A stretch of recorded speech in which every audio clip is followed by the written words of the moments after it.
Tah engke mah aya di akhir zaman umat anu salat nang burung gusuh bari jeung hatena pinuh ku kasibukan keur salatna ge teu pati kusuk tapi eta salat 2 rakaat bari jeung sakedeung pinuh ku dosa leuwih pake karesep ku kula daripada salat anjeun anu puluhan tahun.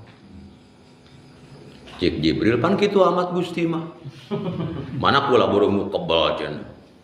Bari jeung kusu cenah burung eleh cenah kudu sakedeung bari jeung pinuh ku dosa. Naon alasanana? Sabab kieu Bril. Anjeun mah sujud ka kaula kajeun kebal pan aing teu nitah ka dia. Ngan aing nitah ka dia sujud. Henteu, heuh cenah kitu nah. Tapi umat Muhammad salat 2 rakaat minimalna eta teh atas parentah aing. Artina ketika maranehna sujud 2 rakaat eta berarti ku saking nurut-nurutna kang aing.